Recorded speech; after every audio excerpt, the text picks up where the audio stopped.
अमीर बहू आई झरने वाली झोपड़ी ससुराल में। पवन, और कितनी देर चलना होगा? आधे घंटे से तुम मुझे चलवा रहे हो और तुम मुझे यहाँ इन घने पेड़ों और नदी के पास क्यों लेकर आए हो? क्या तुम्हारा घर यहाँ है? हाँ, बस यहीं पास में है मेरा घर। 10 मिनट और फिर हम लोग मेरे घर पहुँच जाएंगे। पवन भावना का हाथ पकड़ता है और उसे आगे ले जाने लगता है। थोड़ी देर में वो लोग एक बड़े से झरने के पास पहुंच जाते हैं। वाह पवन, ये तो झरना है। पता है, मेरा बचपन से सपना था कि मैं झरना देखूं, लेकिन कभी जा ही नहीं पाई। लेकिन तुम्हारा घर कहाँ है? ये जो झरने के पास छोटी सी झोपड़ी बनी है ना, यही मेरा घर और तुम्हारा ससुराल है। माँ, बाबा, भैया, भाभी, प्रियंका, जल्दी से बाहर आइए सब। पवन की चिल्लाने की आवाज सुन झरने के पास में बनी झोपड़ी में रह रहा पवन का परिवार झोपड़ी से बाहर निकलता है और यूं पवन को एक लड़की के साथ हाथ पकड़े देख काफी हैरान होता है। पवन, ये लड़की कौन है और तूने इसका हाथ क्यों पकड़ा है? हाँ देवर जी, और आप दोनों की गले में जयमाला कैसी? कहीं आप दोनों ने? आप लोग सही समझ रहे हैं, मैंने भावना से शादी कर ली है। माँ, बाबा, भैया, भाभी, भावना एक बहुत अमीर परिवार की बेटी है। इसके माता पिता मुझ जैसे गरीब से इसकी शादी करवाने के लिए राजी नहीं थे, इसलिए हमने भागकर मंदिर में शादी कर ली। माँ जी प्लीज हमें घर से मत निकालिएगा। बेटा, तू हमारे घर की बहू है और भला बहू को घर से बाहर निकाला जाता है क्या? अर्चना, प्रियंका, जाओ जल्दी से आरती की थाली और कलश लेकर आ जाओ, बहू का गृह प्रवेश करना है। अर्चना आरती की थाली और कलश तैयार करती है। वहीं प्रियंका अपनी झोपड़ी के पास लगे फूल के पौधों से थोड़े फूल तोड़कर इकट्ठा कर लेती है और अब कलावती गृह प्रवेश करती है। घर के बाकी सब लोग भावना पर फूल डालते हैं। हमारी झोपड़ी में पूरे 2 कमरे हैं। एक कमरे में तू और पवन सो जाना और एक कमरे में हम बाकी लोग सो जाएंगे, और किसी चीज की जरूरत हो तो मुझे या अपनी भाभी को बता देना। मेरा ससुराल भले ही झरने वाला ससुराल है, अब मुझे सारी जिंदगी इन लोगों के साथ इसी झोपड़ी में गुजारनी होगी, लेकिन ये लोग कितने अच्छे हैं ना। गरीब ही सही, लेकिन कितना प्यार कर रहे हैं मुझे। सही कहा है किसी ने कि गरीब पैसों से गरीब होगा, लेकिन उसका दिल बहुत बड़ा होता है। शादी का दिन गुजर जाता है। अगले दिन भावना हर रोज की तरह अपने वेस्टर्न कपड़े पहनकर तैयार हो जाती है और बाहर सबके सामने आती है, जिसे देख, अरे भाभी, ये आपने कैसे कपड़े पहन रखे हैं? शादी से पहले तू भले जैसे भी कपड़े पहनती हो, लेकिन अब तेरी शादी हो चुकी है। अब तुझे ये कपड़े छोड़कर साड़ियां पहननी होंगी। देख, हमें तो तेरी कपड़ों से कोई दिक्कत नहीं है, लेकिन घर में तेरे ससुर और जेठ हैं। अब से मैं ऐसे कपड़े नहीं पहनूंगी, लेकिन मेरे पास तो साड़ी या सूट सलवार नहीं है। तू चिंता मत कर अर्चना बहू, जाकर अपनी कोई साड़ी लिया। अब जब पैसे आएंगे तो भावना बहू के लिए 3-4 साड़ियां ले आएंगे, जब तक तू अपनी भाभी की साड़ी पहन लियो। अर्चना अपनी साड़ी लाती है और भावना को साड़ी पहनना सिखाती है। धीरे धीरे अमीर घर की बेटी अपने झरने वाले ससुराल में ढलने लगी थी। उनकी तरह ही खाना, बैठना, उठना, घर के काम करना, अब सब कुछ सीख जाती है। प्रियंका, कितना मजा आ रहा है ना झरने में मस्ती करने में। हम सब तो रोज ही मस्ती करते हैं। अब बाहर भी आ जाओ, देखो मैं तुम्हारे लिए गर्मा गर्म चाय पकौड़े बनाकर लाई हूँ। ऐसे ही कुछ दिन गुजर जाते हैं। भावना शायद ये भूल चुकी थी कि उसे पवन से शादी करने के लिए अपने अमीर माँ बाप की बेइज्जती करके उनका घर छोड़ा था, लेकिन भावना के माता पिता अभी तक ये नहीं भूले थे। हमने इसे कितने लाड़ प्यार से पाल पोस कर बड़ा किया और इसने हमारी सरेआम लोगों में बेइज्जती कर दी। अब तो घर से बाहर निकलना भी दुश्वार हो गया है। आप फिक्र मत करिए जी, मैं जानती हूँ हम कैसे इसे सुधारेंगे। है तो ये हमारा ही खून।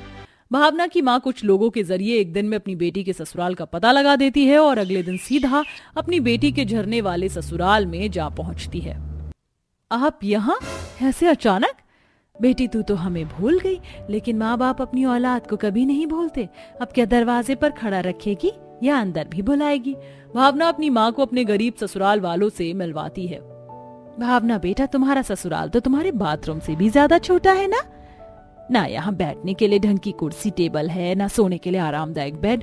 ना जाने मेरी बेटी यहाँ कैसे रहती होगी। भावना बेटा, अब तू मुझसे मिलने के लिए घर आ जाएगा।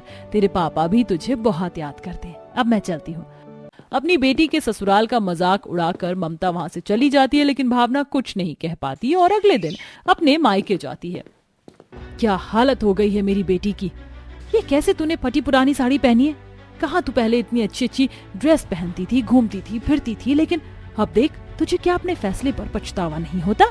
ममता इस कदर अपनी बेटी को भड़काती है कि धीरे धीरे भावना के मन में भी ममता की बातें चलती हैं।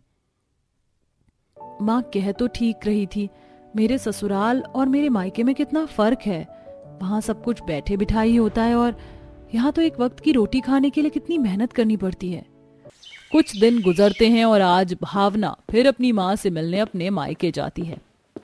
मैं तो कह रही हूँ कि तू अपने ससुराल वालों को छोड़ अपने पति के साथ यहीं बस जा। तेरा पति तेरे पिताजी के साथ मिलकर बिजनेस संभाल लेगा, तू भी आराम से रह सकेगी। मैं इस बारे में उनसे बात करती हूँ, अब चलती हूँ। इतना कहकर भावना वहां से चली जाती कि तभी भावना को याद आता है कि वो अपना बैग अपने मायके में ही भूल आई है। भावना जैसे ही अपने घर जाती है तो देखती है भावना के मन में उसके ससुराल वालों के खिलाफ इस कदर नफरत भरी है मैंने कि वो यहाँ जल्द आ जाएगी। कुछ दिनों में हम उसे और उसके पति को भी अलग कर उसकी शादी किसी अमीर घर में करवाएंगे।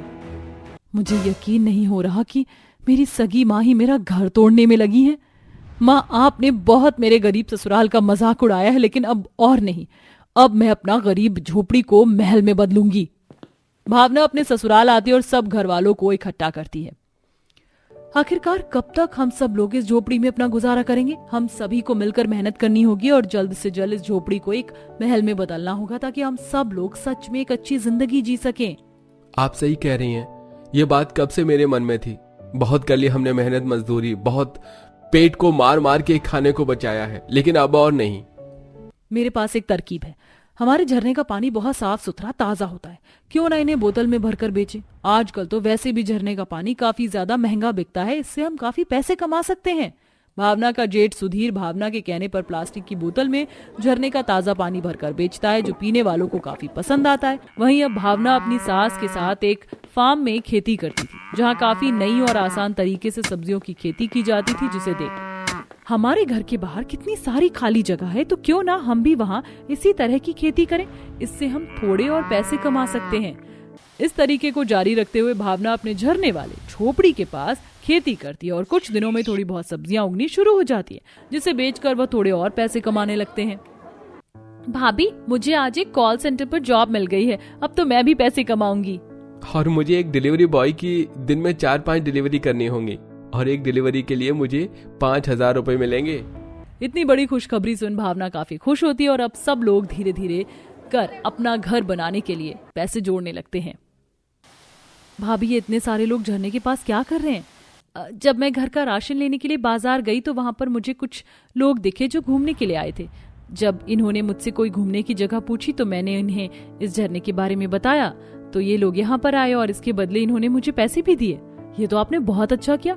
हम अपने झरने को एक टूरिस्ट प्लेस बना सकते हैं, जिससे टूरिस्ट यहाँ पर आएंगे और हमें इसके काफी पैसे भी मिलेंगे। इसी तरह मेहनत कर पूरा परिवार कुछ महीनों के अंदर ही अपनी उस पुरानी झोपड़ी को तोड़कर एक महल जैसा घर बनाता है और अब भावना अपने माता पिता को दावत पर अपने झरने के महल वाले ससुराल में बुलाती है, जिसे देख राकेश और ममता दोनों हैरान होते हैं। ये क्या, तू तो झोपड़ी में रहती थी ना, तो ये महल कहाँ से आया? हम सब लोगों ने मिलकर मेहनत से बनाया है। अरे, माँ बाप तो अपनी बेटियों के घर को सींचते हैं, उसका घर जोड़ते हैं, लेकिन आप तो सिर्फ अपने पैसे और झूठी इज्जत की खातिर मेरा घर तोड़ने चले थे। आप लोग बहुत मजाक उड़ाते थे ना मेरे गरीब ससुराल और झोपड़ी का, अब उड़ाए मजाक। आपसे अच्छा घर बनाया है हम लोगों ने। भावना की ऐसी बातें सुन राकेश और ममता को बड़ी शर्मिंदगी महसूस होती है और वो दोनों वहां से चले जाते हैं, जिसके बाद भावना अब अपने ससुराल वालों के साथ हंसी खुशी अपने झरने वाले ससुराल में अमीरी की जिंदगी जीती है।